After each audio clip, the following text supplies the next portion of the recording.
nous est tous arrivé de constater que des collaborateurs étaient en conflit.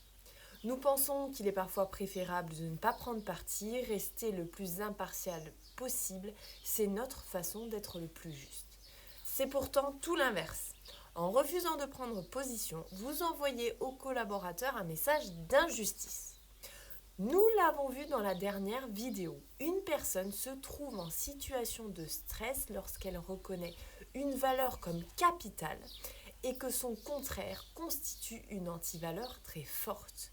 Son cerveau émotionnel est incapable de traiter cette situation, ce qui génère un conflit. Par exemple, pour de nombreuses personnes, la justice est une valeur essentielle dans une relation de travail. Et se sentir victime d'une inégalité de traitement, ne pas être soutenu ou approuvé dans une démarche qu'on considère comme légitime, est vécu comme une profonde injustice. D'après une étude de Beau réalisée en 2017 dans les cabinets, la justice organisationnelle influence le niveau de stress. 3 formes. La justice distributive, c'est l'équilibre entre les efforts et la rétribution. La justice procédurale, c'est la qualité des feedbacks. Et la justice interactionnelle, c'est l'influence des relations sur l'objectivité des évaluations. Alors autant mettre les procédures internes à jour et revoir le système d'évaluation et de contrôle de la performance afin que celui-ci soit applicable à tous les membres du cabinet. La transparence est le meilleur moyen d'être juste. Donc si vous refusez de prendre parti, dites-le et dites pourquoi. Le fait de ne pas répondre donne forcément tort et raison aux collaborateurs impliqués.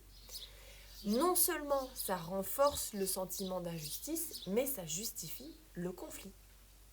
Une méthode que je propose pour clarifier les postes, les habilitations et, osons le dire, les salaires de chacun, et qui réduit les zones d'ombre à l'origine des désaccords, c'est la méthode 1-3-5.